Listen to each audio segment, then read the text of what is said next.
Robert Craddock, all of his wisdom and experience, he foretold this. He's seen it for too long, is New Zealand quiver in the face of Australia. Hello to you, Crash.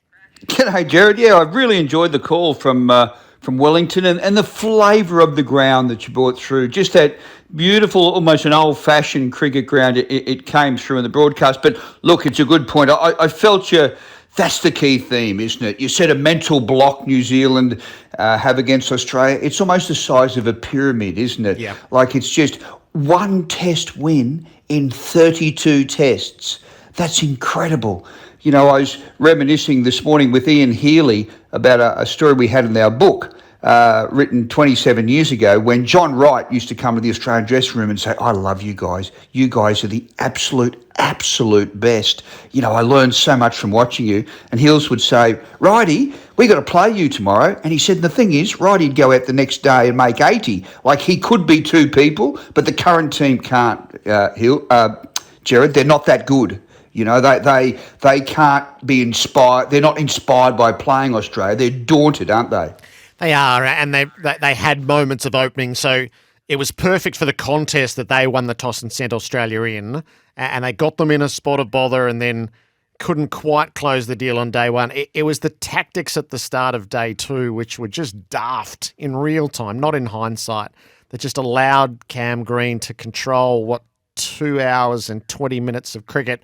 And you could feel the sway in morale, not just the weight of runs on the scoreboard. And then that materialised as soon as they started to bat. And gosh, if you needed an emblematic moment, the Williamson run out, just he and Young colliding with each other, was dire.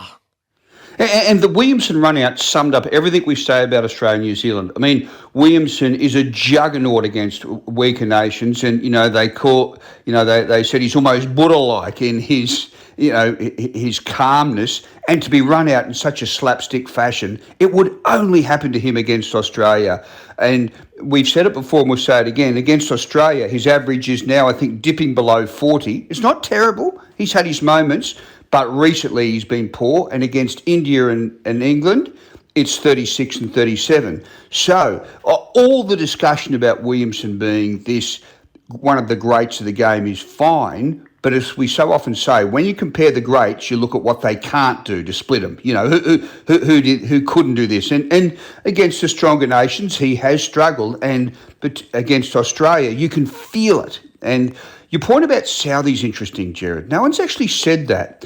But before the Test series, I spoke to a mate in New Zealand who's a net watcher, and I said, your biggest worry? And he said, Southie's pace has faded, and he said, it's just worryingly slow. And I said, what do you mean? He said, he's coming right to the end. And he said, it's okay having a fast bowler as captain. We could say, he understands the bowlers, he understands this, he understands that, he's experienced and everything, and he's respected. But if a fast bowler is fading as a bowler, man, oh man, he has got a lot going on inside his head. And I think you've spotlighted that very well, Gerard. Some of his field settings, the way he let the game drift, that's a guy who's got his mind on a lot of things, particularly his own form. At the last ball of the second day's play, where he spent so long setting the field to remove Nathan Lyon, and he got it right, and then the edge came his way, and he just wasn't ready. He wasn't concentrating, and he dropped the catch, and he dropped a couple of others, caught and bowled, which sometimes they're yeses and nos, but that was a player totally overwhelmed by his circumstance, I thought. Yeah, the one that he dropped last ball of the day, it slipped. I watched that on replay a couple of times, and he had his hands on the top of his knees as he was waiting for the ball. As slips do, there's nothing wrong with that. But they took forever to get into position. And I thought, you're just a split second behind where you should have been with that, because you're thinking, last ball of the day, it's 1,000,000 to 1 coming to me. I'm standing here at second slip. And guess what? It did. And it would have allowed New Zealand to sing and dance their way off the ground and to thrown the ball in the air last ball of the day. Come on there, three-for. We'll get them tomorrow. You know, it would have had that vibe. Instead, it's, you've dropped one. And they walked off with their shoulders down. But, yeah, it was, you could just tell it. And I don't know how they addressed that mental issue, Gerard, because 1 win out of 32 tests. Think of the biggest bogey in AFL and multiply it by a considerable amount, and you've got Australia v New Zealand. Yeah, and the talent disparity is pretty wide as well. That's one of Nathan Lyon's best, I think, is the pitch set up so perfectly for him against expectation, and he did bowl beautifully. Oh, yeah, and I really enjoyed Dan Cherney's piece where he said, just spotlighted the fact that Lyon has won tests for Australia in 9 different countries. I mean, that's incredible, like on spinning wickets, non-spinning decks, and basically with the same game plan, 31,000 balls bowled and no ball amongst them. He's never once transgressed the front crease. And that says something, Gerard. You know, he's a professional and he's got a sneaky confidence about him that he never used to have. And you see it in areas like him saying, I've got a little plan now for Kane Williamson. And the Lion of a few years ago wouldn't have been brave enough to say that, but he's very comfortable with the way things are going. And Pat Cummins' quote where he said, well, when Lyon retires, I'm going to retire as captain. Yes. Sure, it was flippant, but I tell you what, he is Australia's most irreplaceable player. He really is. You know, we can fit another quick in there. If something happens to the quicks, you put Boland or someone in.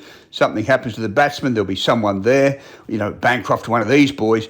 But in terms of Lyon, and I know people say Todd Murphy, but, you know, it's, wow. It's incredible, really. So test 128, and you can make the case that the veteran, well, he's certainly getting cleverer, that he might even be getting better. So that idea of longevity, which has been redefined in modern cricket, we've seen it graphically with Broad and Anderson as quicks.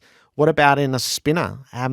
That maybe the imagination does stretch to, I thought the 700 goal was a bit of a reach when it got said, but I'm starting to think I might have shortchanged him. Well, it's, look at all the factors, Gerard. A, he's fit. B, yes, I know he did get injured in England, but before that he's played 100 tests in a row, so he never gets injured. There's no wear and tear naturally on his body. He's up for the contest. He's not exhausted by the T20 circuit because he doesn't play it. There's probably less test cricket being played, so he can get up for the contest.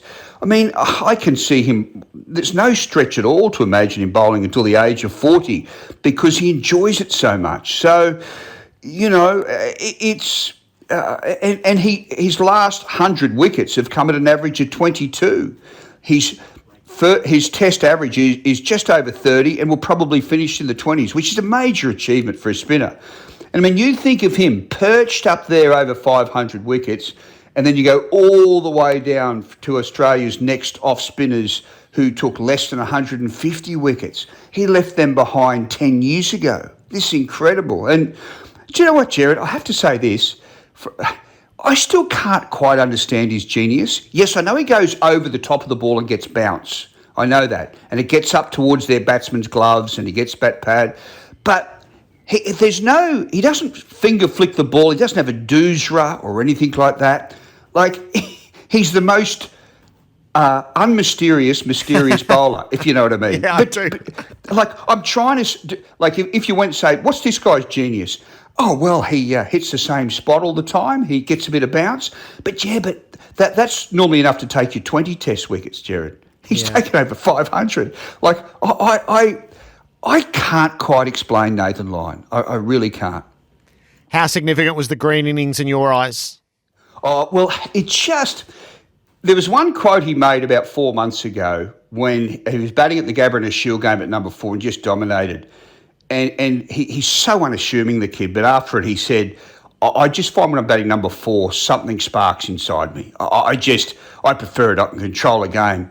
And he said, when I'm batting at number 6 after Travis Head, I feel a smaller man because Travis is hitting balls everywhere and I'm thinking, God, I can barely get off the square. Yeah. And so that emotion really, like, he's his own man. That's what moved the 4 is. I love the fact he wanted to bat there because some of the players say about Green, because he's such a lovely, unassuming kid, like when he gets out, he sometimes goes back to the dressing room if he fails and sits there. He looks the most miserable guy in the world. And the guys say, you feel like shaking him and saying, Greenie, you're going to be a star, mate. Spark up. Come on.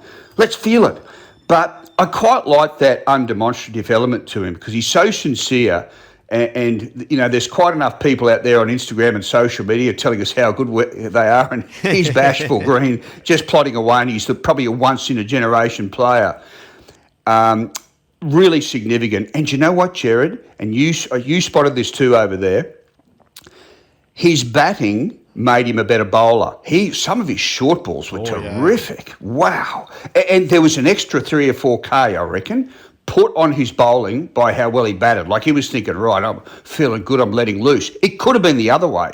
He could have been tired. But you're looking at a kid finding himself, and it's quite good because as Smith and Labuschagne plateau, and you and I had them anchored in as the link men to the next generation. As they plateau, we need Cameron Green to be the player he was in Wellington. Robert Craddock, how deep is the trough for Labuschagne now? Yeah, deep. And, Gerard, towards the end of this domestic season, quite a few of the cricket writers, I saw people sort of say, gee, you blokes have got a bit light on the Marnus Labuschagne form slump. And I think that criticism is correct. I'll put my hand up because he was just getting the occasional 60. Yep. But it has crystallised in New Zealand, and he averaged 32 for the year, which is it's not great. But his Test average has fallen by 10. Paralysis by analysis. It's such a good word, and it is the truth. The guys that live, breathe, drink cricket 3 meals a day, and then after that, Labuschagne is a perfectionist, so he's always tinkering. I heard someone say, gee, this break will do him good between the New Zealand Test and the India Test next November. I disagree. Marnus will come up with 2 million new theories during that time, and he won't know which ones to trust.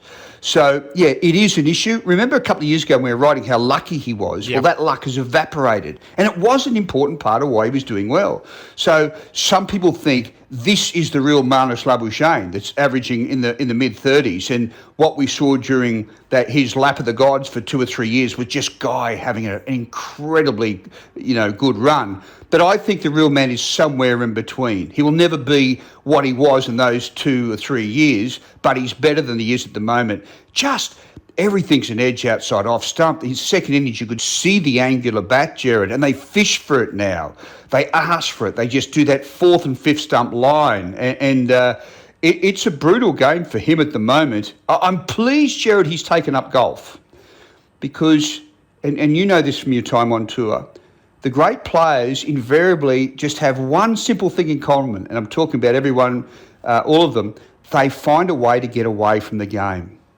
Glenn McGrath used to go on safaris. Matthew Hayden loved his cooking. Ricky Ponting loved his golf. Mark Waugh loved going to the races. Stephen Waugh loved sightseeing, but they got away from cricket, and that's what you have to do. And he hadn't been doing that. Now, that's why I think it's good that he's playing golf, and I think it'll help him. But Smithy's commentary was fair. I mean, no one's guaranteed forever. The side's been winning. It can carry him at the moment. But you wouldn't want to lose the first test against India next season and Marnus makes 4 and 2. I know he's got credit points in the bank, Gerard. He has. He's averaging just below 50. He's not Cam Bancroft or one of these guys who's averaging 25. So they know he can do it. Where they don't know that Bancroft can do it. And that's why that's his ace. And there's limited opposition behind him, isn't there? So your thoughts? So this goes to the overall chemistry of the batting lineup for me, which is just not right at the moment. I feel like you can see it and you can feel it, whether you can exactly define it, because the head Marsh risk reward equation is so high and the rewards are off the charts that it doesn't really allow for the top order collapsing routinely. Having a bloke out of form at 3 in that lineup when you've got an ageing opener who is getting, he's edging towards stodgy, Khawaja. You've got Smith who isn't yet settled at the top of the order. And I still think there's that question is he a better asset for Australia where he was previously, or is he a better better asset there. So he facilitates Green at 4. And Carey feels a bit streaky at the moment. So I watched on day 3 thinking this batting lineup didn't really have the luxury just to throw an innings away like that. And I don't think incumbency can't last forever. I totally get the mantra in this cricket environment around don't let instability in the walls. The 6 are our 6, and that's but it can't last forever. And Marnus will need to find runs, I think, before November. Yep. Oh, I don't. I know what you mean. To succeed, he will. But I've got him in that first test team against India regardless. I've got him first 2 tests. But just because, honestly, who's going to tip him out? I mean, I can't have Bancroft, Renshaw, Pucovski's fading now. So, but you're quite right. Marsh and Head beside each other, they're the thrill seekers, aren't they? They're iffy, they're chancy. But they're great rewards there if they come off. I don't mind Smith as opener, but we've got to redefine what we're expecting of Smith. If he averages 37 as an opener, I reckon he's done a reasonable job there. Khawaja, I don't mind what he's doing. Yeah, he is a bit stodgy at the moment, but his bankability in a volatile top 6, he's had this incredible run of scores between 25 and about 47. But hey, guess what? As an opener, I'm taking that from a 37-year-old. So I haven't got any issues at all with him. And it's tough. That wicket was tough the other day. I mean, that nearly won the test, I reckon, Khawaja's first morning, defiance. So, but yeah, isn't it funny? In every test this summer, Gerard, Australia has looked vulnerable and gettable at some stage, haven't they? 2 against the Windies, 3 against Pakistan, 1 against New Zealand. Now, they're not massively high-name opponents, but in every test, there was a slip on a banana peel and a moment of vulnerability. And this series against India next season, Gerard, I just cannot wait for that. It's just going to be stupendous. They won't get out of those spots against India, so that's the bit around the planning. The concussion committee, I'm sure, will play a role from here. But Crash is that crossover century at Shield level barely a week ago, and how Pucovski spoke about that being the new beginning for him, then he's sort of grabbed by the old here, isn't he? Oh, Gerard, absolutely. And I think of that podcast where 2 things he said, I'm on top of it now, finally. I'm on top of it. And the second thing is I categorically don't have an issue with the short ball. Now, there was nothing especially brilliant about that short ball from Riley Meredith. Sure, he's quick, but he would have been expected to play it. And I just think, how close are we now to the end of the road? And I say that I'm not criticising Will, I'm concerned for him, Gerard, because you get to a point where it almost becomes a duty of care of people in cricket to make the right call with his future. I mean, can I ask you this, Gerard? If Will Pucovski was an AFL player and he'd suffered 13 concussions, would he still be playing the game? I don't know the AFL concussion rules. But so he would be subjected to the independent concussion assessment. So I could give you the 2 case studies which are running parallel at the moment is Nathan Murphy at Collingwood, yes. Angus Brayshaw at Melbourne, no. So there's sort of that. There's an imprecise nature. It is emotional, isn't it? My heart aches for him, but there'll be a degree of this that is immediately out of his hands. Oh, exactly. And we must be reminded, Gerard, cricket is a non-contact sport. That's 13 concussions in a sport where you're not supposed to get hit by the ball. It's just, which is incredible. And the other complicating factor, which not a lot of people think of, but it is a factor, bowlers bowling to him. And I know they do stress about it. It's the law of the jungle. If you turn up and you bat, the opposition is entitled to do whatever game plan which makes you the most vulnerable. And against Will Pucovski, that's short pitch bowling. They are most entitled to do it. But, you could see Riley Meredith when that happened, how bad he felt. So I just think it complicates so much of the game. And poor Will, I can't think of another case like it. Has he got the ability to be a test player? categorically. He played one test, looked at home. He's been, one of kind who's come through a 360-degree game. The game itself is the least of his challenges. But I can remember being somewhere 5 years ago when Will was hit and, Cricket Australia official quietly said to me, gee, I think that's probably the end. And this was 5 years ago. Manfully, Gerard, he has battled through, but it does come to a point where how much can one young fella stand? And I say that with immense sadness. I really do. Yeah, we know he's been to the cusp of retirement in recent times, and then 2 concussions in 3 games. So, as Tasmania's just beaten Victoria by 57 runs, so they returned on day 4. Victoria had 2 wickets in hand. That was a wild game. Tasmania 240, Victoria 106, and then Tassie 307, and in the chase for 444 maybe. Made 384, so not to be for Victoria. Tasmania getting the result there, and that will further their lead on the Shield table.